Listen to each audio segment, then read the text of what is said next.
রাজধানীর মগবাজারে অবস্থিত ৮ দিন মেডিকেল কলেজ হাসপাতালে নবজাতক ওয়ার্ডে ৬ শিশুর মৃত্যু হয়েছে। এসির গ্যাস লিকেজ থেকে তাদের মৃত্যু হয়েছে বলে অভিযোগ করেছেন অভিভাবকরা। তবে তদন্তের পরই মৃত্যুর প্রকৃত কারণ জানানো হবে বলে জানিয়েছেন পুলিশ।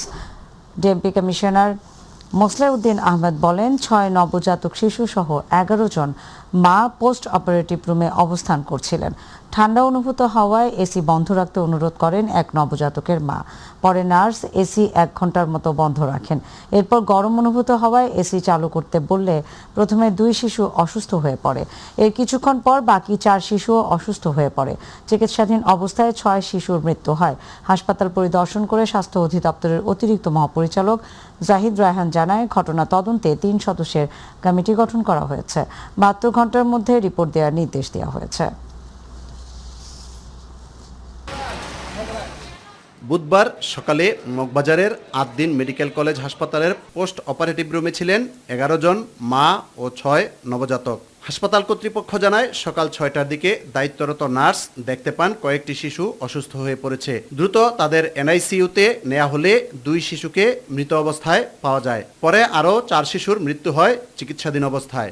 দায়িত্বরত নার্স যে ছিল তাকে বলেছিল এসি বন্ধ করার জন্য, বন্ধ করেছে। এরকম আগেও হয়েছে, এসি বন্ধ করে ফ্যান দেওয়া থাকে, মা বাচ্চা নিয়ে ওখানে থাকেন। তো হঠাৎ করে দুটো বাচ্চা একটু সিক হওয়াতে তাদেরকে আমাদের নিউনেটাল আইসিইউতে নেওয়া হয়েছিল ৩টার পরে।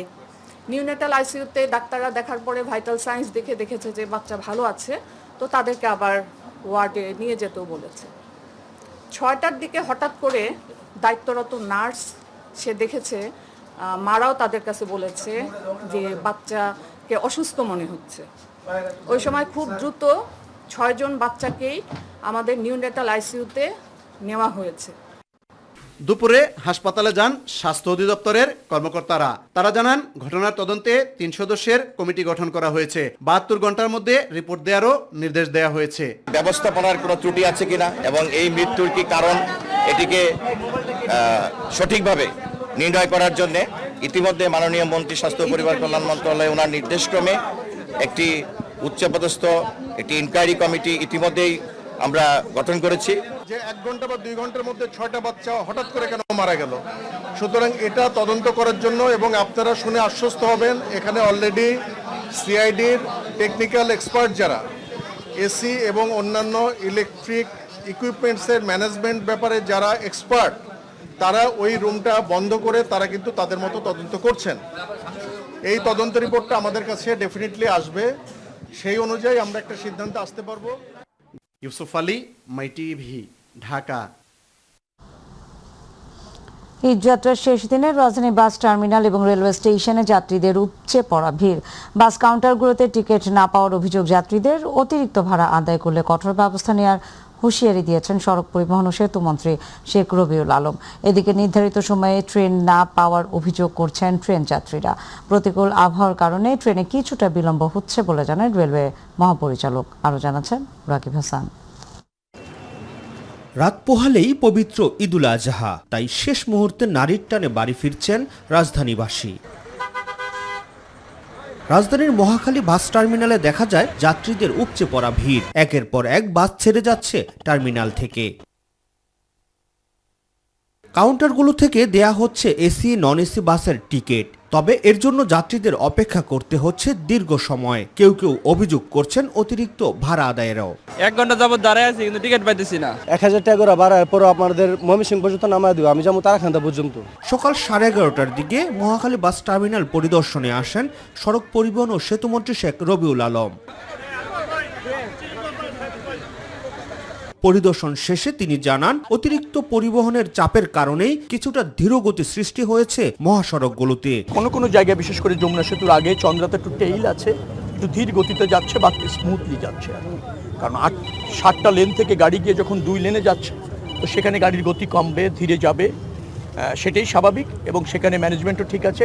সাংবাদিকদের প্রশ্নের জবাবে তিনি জানান, কেউ অতিরিক্ত ভাড়া আদায় করলে তার বিরুদ্ধে প্রয়োজনীয় ব্যবস্থা নেওয়া হবে। সবাই তো একবার পরিশুদ্ধ না, সবাই চায় ঈদকে পুঁজি করে, এখন যাত্রীর চাপ আছে, সেখানে কিছু বেশি নেওয়া যায় কিনা এই প্রবণতা তো জেনারেশন আমাদের আছে, কিন্তু যেখানে আমরা অভিযোগ পাচ্ছি সেখানে ব্যবস্থা নিচ্ছি। রাকিব হাসান, মাই টিভি, ঢাকা। এই যাত্রার শেষ দিনে ঢাকা টাঙ্গাইল যমুনা সেতু মহাসড়কে মির্জাপুর থেকে সেতু পর্যন্ত 55 কিলোমিটার এলাকা জুড়ে যানজট, ধীরগতি এবং থেমে থেমে চলছে যানবাহন। মানুষের ঢল নেমেছে পদ্মা সেতু সহ দক্ষিণ এবং দক্ষিণ পশ্চিম অঞ্চলের প্রবেশদ্বারগুলোতে। এছাড়া দৌলতদিয়া পাটুরিয়া নৌরুটেও বেড়েছে যাত্রীদের ঢল। প্রতিনিধিদের পাঠানো তথ্যচিত্রে আতিকুর রহমান তিতাসের রিপোর্ট। ঈদযাত্রার শেষ দিনে ঢাকা টাঙ্গাইল যমুনা সেতু মহাসড়কের মির্জাপুর থেকে সেতু পর্যন্ত 55 কিলোমিটার এলাকা জুড়ে যানজট, ধীরগতিও থেমে থেমে চলছে যানবাহন। বৃষ্টি, অতিরিক্ত যানবাহনের চাপ, দুর্ঘটনা ও যানবাহন বিকল হওয়ার ফলে এ যানজটের সৃষ্টি হয়েছে। বৃষ্টিতে ভিজেই খোলা ট্রাকে ঘরমুখো হচ্ছে মানুষ, ঘন্টার পর ঘন্টা বসে থাকতে হচ্ছে গাড়িতেই। এতে করে চরম ভোগান্তিতে পড়েছেন যাত্রী এবং চালকরা।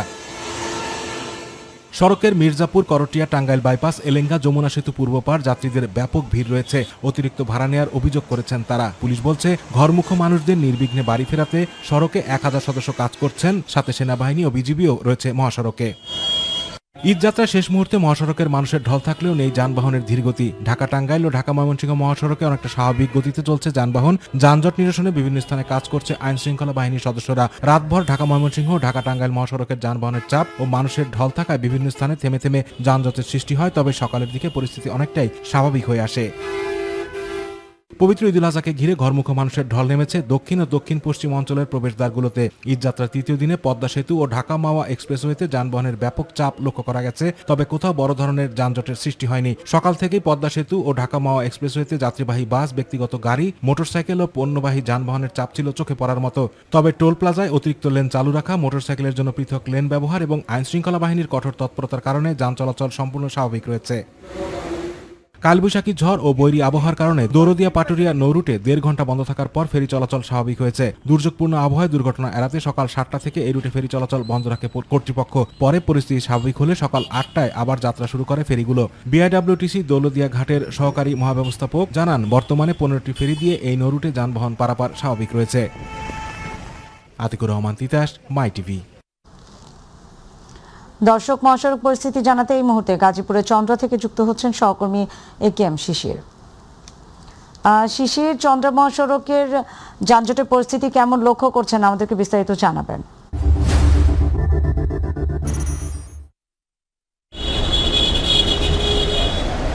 জি দেখুন নাদিয়া, বেশ কয়েকদিন যাবৎ কিন্তু এই ঢাকা টাঙ্গাইল মহাসড়কের চন্দ্রা এলাকা ঈদযাত্রা শুরু হয়েছে। ঈদযাত্রা শুরু হওয়ার পর থেকে কিন্তু এই মহাসড়কে ভয়াবহ চিত্র ছিল গতকাল, পরশু সহ। কিন্তু আজ আমি আপনাকে একটু স্বস্তির খবর দিতে চাই। আজ সকাল গড়িয়ে বেলা বাড়ার সাথে সাথে কিন্তু যানজটের চাপ কিছুটা কমতে শুরু করেছে। এই মুহূর্তে যদি আমি আপনাকে একটু দেখাতে চাই ঢাকা টাঙ্গাইল মহাসড়কের যে চন্দ্রা এলাকা রয়েছে, যেটি দিয়ে উত্তরবঙ্গের মানুষ তাদের নিজ নিজ গন্তব্যে ফিরছে।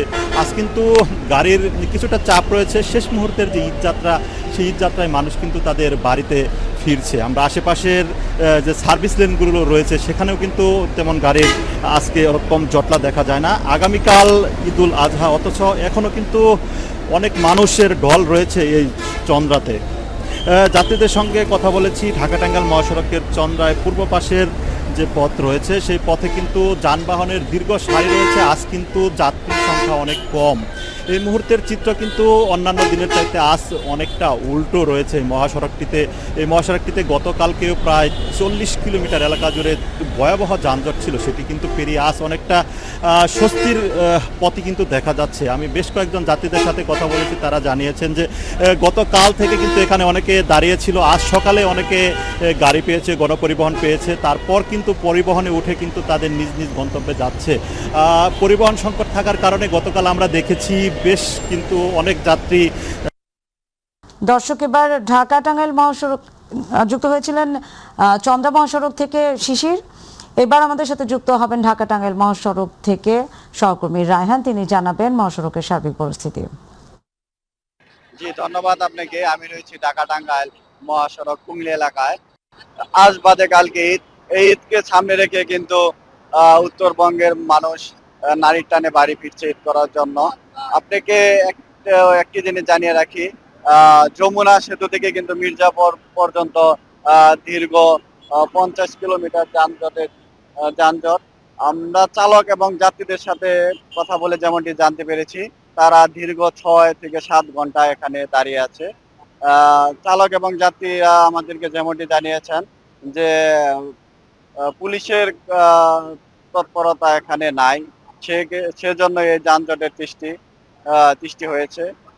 আরেকটি বিষয় জানিয়ে রাখি, এই মহাসড়ক দিয়ে কিন্তু 23টি জেলার মানুষ যানবাহন পারাপার হয় এবং লাখো মানুষ বাড়ি ফিরেন। উত্তরবঙ্গের মানুষ ঈদ করার জন্য নারীর টানে বাড়ি ফিরছেন সাধারণ যে উত্তরবঙ্গের মানুষ রয়েছে। আপনি দেখতে পাচ্ছেন যে ট্রাকে করে তারা যাচ্ছেন ঈদ করার জন্য পরিবারের সাথে।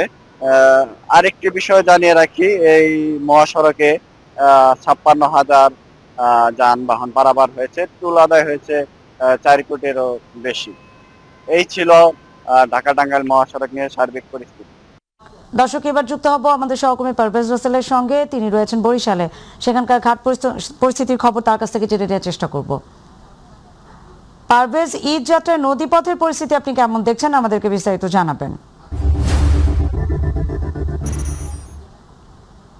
যেমনটা জানাতে চাই, আসলে ঈদ উপলক্ষে কিন্তু বরিশালের সকল প্রস্তুতি কিন্তু প্রশাসন সম্পন্ন করেছে এবং সরকারি ছুটির পরপরই রাজধানী ঢাকা সহ দেশের বিভিন্ন অঞ্চল থেকে কিন্তু দক্ষিণ অঞ্চলের 21 জেলার কিন্তু কয়েক লাখ মানুষ ইতিমধ্যে এসেছে এবং সব থেকে বেশি মানুষ এসেছে কিন্তু এই লঞ্চ নদী পথে। আসলে এই ভ্রমণটা হচ্ছে আরামদায়ক, নিরাপদ এবং স্বাচ্ছন্দ্যময় এবং সে লক্ষ্যে এখন আর কোনো লঞ্চ কিন্তু আসলে রোটেশন প্রথা মানছে না।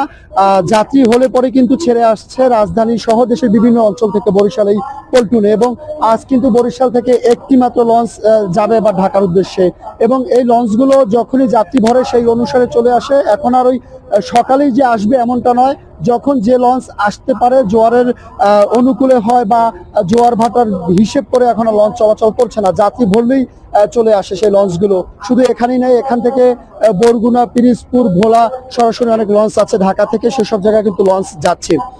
পাশাপাশি এই লঞ্চগুলোতে সরকারি ভাড়া নিচ্ছে কিনা সেটা জানার জন্য কিন্তু আজ বরিশালে আসছেন নৌ পরিবহন যিনি প্রতিমন্ত্রী রয়েছেন রাজীব আহসান, এই অঞ্চলের যিনি মন্ত্রিত্ব পেয়েছেন তিনি কিন্তু আসছেন এবং তাকে বরণ করতে ইতিমধ্যে আমরা সামনে দেখেছি যে র্যাব, পুলিশ সহ বিআইডব্লিউটিও কর্মকর্তা, আনসার সহ অসংখ্য বাহিনী কিন্তু রয়েছে, বিআইডব্লিউটিও কর্মকর্তারা রয়েছে এবং তারা বলছে এই যাত্রাকে নিরাপত্তা করতে বা যারা ঢাকা থেকে আসবে এবং ঈদ শেষে ঈদ পরবর্তী আবার যারা কর্মস্থলে ফিরে যাবে তাদের যাত্রা নিরাপদ করতে, সকল প্রকার অপ্রীতিকর ঘটনা দুর্ঘটনা এড়াতে তারা কিন্তু সজাগ রয়েছে, সচেতন রয়েছে।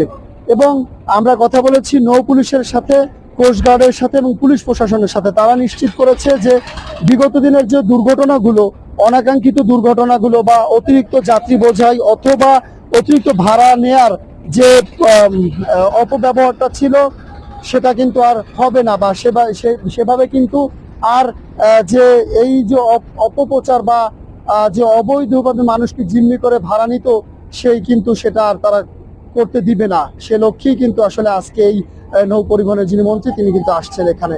সব মিলিয়ে যারা ঢাকা থেকে আসছে তারাও আশ্বস্ত হয়েছে যে এবারের যাত্রা নিরাপদ হয়েছে এবং তাদেরকে বাড়তি ভাড়া বা হয়রানি বা অতিরিক্ত যাত্রী হয়ে কিন্তু কোনো নৌপথে আসতে হয়নি। সব মিলিয়ে নৌপথে নয়, পাশাপাশি বাস যাত্রাও কিন্তু নিরাপত্তা রয়েছে এবং সেখানেও ভাড়াগুলো প্রশাসন নিশ্চিত করছে। সব মিলিয়ে এই অঞ্চলের মানুষের নিরাপদ হবে, ঈদের আশা এবং ঈদ পরবর্তী তাদের কর্মস্থলে যাওয়া এই প্রত্যাশা রয়েছে আমাদের। তো আপাতত এই রয়েছে বরিশাল থেকে ঈদে ঘরমুখী মানুষের যাত্রার যতটুকু তথ্য ছিল আমার কাছে। নাদিয়া। পারভেজ, আপনাকে ধন্যবাদ। দর্শক, বরিশাল লঞ্চ টার্মিনাল থেকে সেখানকার সার্বিক পরিস্থিতি জানাচ্ছিলেন আমাদের সহকর্মী পারভেজ রাসেল। এবার চলে যাব পরের সংবাদে। ঈদ উল আজহার আগের দিন বৃষ্টির বাগড়ায় বিপাকে পশু ব্যবসায়ীরা। বৃষ্টির কারণে হাটের বিভিন্ন স্থানে পানি জমে কাদা এবং কর্দমাক্ত পরিবেশ সৃষ্টি হওয়ায় পশু নিয়ে চলাচল করতে হিমশিম খেতে হচ্ছে সবাইকে। কাদার কারণে পশু ওঠানামা, দেখাশোনা এবং কেনা বেচাও ব্যাঘাত ঘটছে। সকালে বৃষ্টির কারণে ঢাকার বিভিন্ন পশুর হাটে ক্রেতার সমাগমও ছিল কম। পশু বিক্রেতারা বলছেন দিনভর বৈরী আবহাওয়া থাকলে বড় ধরনের লোকসান গুনতে হতে পারে। বেলা গড়ানোর সাথে সাথে আবহাওয়া ভালো হবে এবং ক্রেতারা হাটে ফিরবেন বলে তাদের প্রত্যাশা। গত কয়েকদিনের তুলনায় গরুর দাম কমেছে বলেও দাবি বিক্রেতাদের। আমরা কালকে পর্যন্ত আশাবদ্ধ ছিলাম যে আমাদের গরুগুলো ভালো একটা দামে যাবে, ওইটা এত বাজে গেছে, এর জন্য আমাদের কালকের থেকে আমাদের হাই হতো আসছে আমাদের কি অবস্থা হবে। বৃষ্টির দিন, কাদা, বাজারের অবস্থা ভালো না। যে গরু আমরা বেচছি 1.5 লাখ, সেই গরু 100। কাস্টমার নাই বললেই চলে, এবং যাও আসতেছে অর্ধেক দাম বলতেছে আর কি। আর বৃষ্টি যত বৃষ্টি ছাড়া কোনো লক্ষণও নেই আর কি। সারা রাতে বৃষ্টির কারণে গরু কিনতে পারি না কোথাও, সব জায়গায় দাম বেশি চাচ্ছিল। তো এখন আলহামদুলিল্লাহ সকালবেলা এসে কিনলাম, ভালোই হয়েছে, 5 লাখে কিনলাম। গরুর দাম মোটামুটি ভালোই চাচ্ছে। এখন বৃষ্টির জন্য আর কি বাজারটা খুব মানে মানুষ আসতে পারতেছে না। দর্শক, এই মুহূর্তে আমাদের সহকর্মী মাহবুব সৈকত রয়েছেন আমাদের সাথে, তার কাছ থেকে জেনে নেব আজকের পশুর হাটের সার্বিক পরিস্থিতি। মাহবুব, আজ রাত পোহালেই কাল সকালে ঈদ, শেষ মুহূর্তে এসে পশুর হাটের কেমন পরিস্থিতি দেখছেন? দাম নিয়ে ক্রেতা বিক্রেতাদের প্রতিক্রিয়া কেমন? আমাদেরকে বিস্তারিত বিষয়গুলো জানাবেন।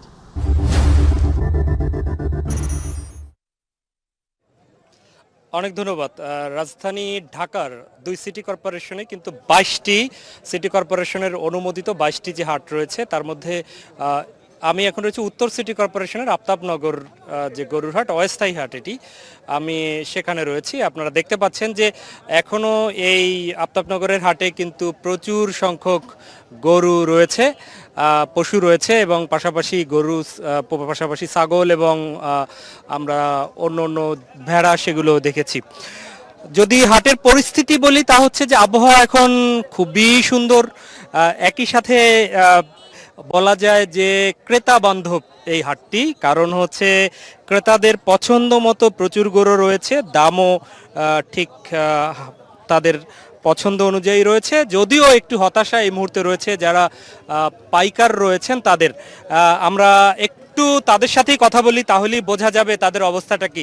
ভাই, আপনি কোথা থেকে গরু নিয়ে এসেছেন? কয়টা নিয়ে এসেছিলেন, এখন কয়টা আছে? জামালপুর থেকে 13টা গরু নিয়ে আসছিলাম, সেক্ষেত্রে গরু আছে 4টা। ওগুলো গরুর মধ্যে সীমিত হয়েছে, 10 হয়েছে, 15 হয়েছে, 7 হয়েছে। আর এখনকার যে বাজারে পরিস্থিতি হয়েছে, গরু প্রতিতে 50,000, 40,000, 60,000 করে নাই কেন? গরু বেশি না ক্রেতা কম, কোনটা?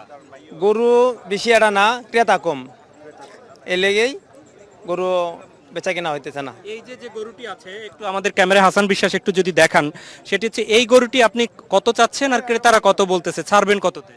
আমি 1,30,000 চাচ্ছি, পিস হলে গরু বিক্রি করে হালাইমু। কত পর্যন্ত উঠতেছে এখন? উঠতেছে 1 কয়, 1.10 কয়, 1.5 কয়, এরকম বলতেছে। এই গরুটি আপনার কেনা আছে কততে? যদি আপনার মানে আপনি তো হাতে একটা গরুর প্রতি 10-15 হাজার টাকা তো লাভ করতে হয়, খরচ হয় কত আপনাদের আসতে? খরচ হয় 3,000 টাকা, 3,000 টাকা আসতে খরচ হয়। এই গরুটা আমার 1,25,000 টাকা দেশ থেকে হ্যান্ড ক্যাশ দিয়ে কিনে নিয়ে আসছি। এখানে দাম হইতেছে না, এই দাম হইতেছে না, মনটা খুব খারাপ। বাকি আছে কয়টা? বাকি আছে 4টা। আমরা আরেকজন, আপনার জন্য শুভকামনা থাকলো, আশা করি যেন লস না হয়, আমরা ক্রেতারা তাদের সুবিধা অনুযায়ী কিনতে পারুক সেটি যেমন চায়, তেমনি আমরা মনে করি যারা পাইকার আছেন তারাও যেন লসে না হন। মুরব্বী, আপনি কোথা থেকে এসেছেন? জামালপুর। জামালপুর। কতগুলো গরু নিয়ে এসেছিলেন? 18টা। কয়টা বিক্রি হয়েছে? 9টা। এই 9টা গরু যে বিক্রি হয়েছে তা মোটামুটি কি বরকত হয়েছে, লাভ হয়েছে? হয়েছে। এখন কি অবস্থা? এখন যে দাম কইছে চালানো ওঠে না। চালানো ওঠে না? চালানো মানে এখন কি সমান সমানও বলতেছে না? না না। এই গরুটার এখন দাম আপনি কত চাচ্ছেন? 160। জি 160। 160 এমনি এইটা চাচ্ছেন? জি 60,000। তো আমরা আপনার প্রতিও শুভকামনা থাকলো। মুরব্বী, আপনি কোথা থেকে এসেছেন? কয়টা গরু নিয়ে এসেছেন? কয়টা গরু নিয়ে এসেছেন? 20টা গরু আনছিলাম। কয়টা বিক্রি করেছেন? 19টা হচ্ছে। 19টা, একটা বাকি আছে। তো 19টা তো ভালো বিক্রি করছেন আসাম? মোটামুটি। জি। এইটা এখন কত চাচ্ছেন? এটার দাম চাচ্ছে 1,60,000। 1,60,000 কত বলতেছে এখন পর্যন্ত? এখন বলতে বলছে 40 বলছে, 35 বলছে। এই যে কয়দিন আগে এসেছেন এই হাটে? 5 দিন আগে আছে। এই 5 দিনে থাকতে থাকতে কোনো সমস্যা হয়নি তো? না, থাকতে কোনো সমস্যা হয়নি, কিন্তু বৃষ্টির কারণে হয়েছে। আমরা একটু যারা ক্রেতা আছেন, এরকম একজন ক্রেতার সাথে একটু কথা বলি। আপনি ঘুরে দেখেছেন, কি অবস্থা, বাজারের কি অবস্থা? বাজারে আজকে গত 3 দিন যাবতে আমাদের আশা হচ্ছে আর কি। তো এই 3 দিনে কম্পারেটিভলি যে অবস্থা, সেই দিক থেকে আমরা দেখতেছি আজকে তুলনামূলক অনেকটাই বাজার শিথিল, এবং যারা গরু বিক্রি করতেছেন, গত পরশুদিন যেটি ছিল 1,80,000, সেটি আজকে 1,20,30 এমনও চাচ্ছে। তো বেসিক্যালি আমরা যারা ক্রেতা আছি আমরা সবসময় চাই একটু ভালো গরু কমের মধ্যে কিনতে, কিন্তু বৃষ্টি বাদলের কারণে বা এভাবে যখন মার্কেট পড়ে গেলে আবার খারাপও লাগে। এখন মোটামুটি যারা আসবেন তারা ভালোই মোটামুটি তাদের পছন্দ মতো কিনতে পারবে। হ্যাঁ, এখন যারা আসছে কিনতে আমার মনে হয় তারা তাদের বাজেটের মধ্যে ভালো গরু পাবে।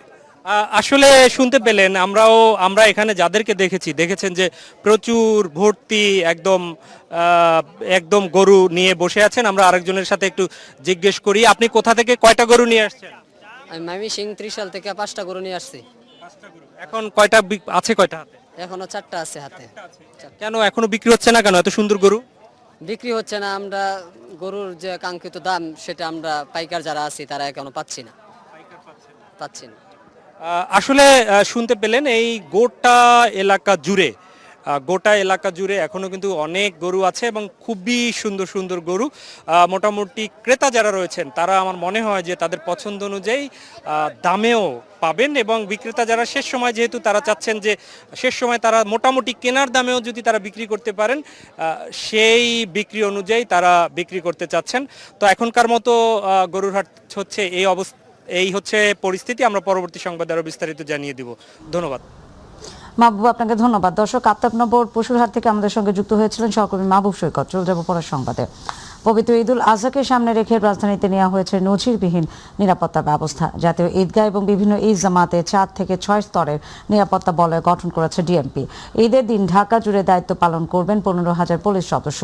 ড্রোন, সিসিটিভি, ডগ স্কোয়াড এবং সোয়াট টিম থাকবে প্রস্তুত। মুসল্লিদের ব্যাগ বা ধাতব সামগ্রী না আনার আহ্বান জানান ডিএমপি কমিশনার মোসলেউদ্দিন আহমেদ।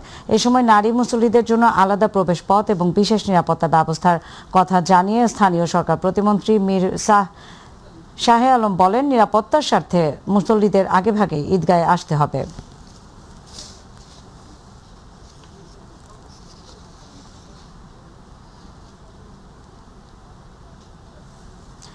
দেশের সবচেয়ে বড় ঈদ জামাতের জন্য প্রস্তুত ঐতিহাসিক শোলাকিয়া ময়দান। উপমহাদেশের অন্যতম বৃহৎ ঈদ জামাতকে সামনে রেখে শেষ পর্যায়ে চলছে কিশোরগঞ্জের ঐতিহ্যবাহী শোলাকিয়া ঈদগাহ মাঠের শেষ বেলার প্রস্তুতি। তবে টানা 2 দিনের বৃষ্টিতে মাঠে বিভিন্ন খানাখন্দে পানি জমে সৃষ্টি হয়েছে ভোগান্তি। সংশ্লিষ্টদের দাবি, ঈদের আগেই মাঠ মুসল্লিদের জন্য প্রস্তুত করা হবে।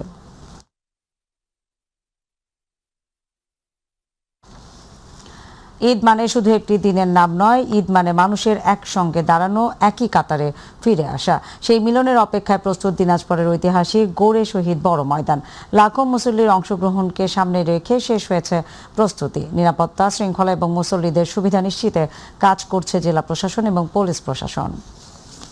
পটুয়াখালী থেকে ছেলে আসা ইসলাম পরিবহনের একটি বাস রাজধানীর নর্থ এলাকায় নিয়ন্ত্রণ হারিয়ে রোড ডিভাইডারের ভেঙে বিপরীত লেনের আকাশ পরিবহনের একটি বাসে ধাক্কা দিলে 4 জন নিহত এবং 10 জন আহত হয়েছেন। সকাল 6টার দিকে এই দুর্ঘটনা ঘটে। ইসলাম পরিবহনের বাসটির ধাক্কায় আকাশ পরিবহনের বাসটির ব্যাপক ক্ষতি হয়। ঘটনার পর ওই এলাকার সড়কে যানজট সৃষ্টি হয়। ভোগান্তিতে পড়েন ঈদে ঘরমুখী যাত্রীরা। পরিস্থিতি স্বাভাবিক করতে ঘটনাস্থলে হাজির হয় অতিরিক্ত পুলিশ। ছুটে যায় বাড্ডা থানা পুলিশ। তার আগেই পালিয়ে যায় ঘাতক ইসলাম পরিবহনের বাসের চালক এবং হেলপার। হতাহতদের নেওয়া হয় আশেপাশের হাসপাতালে।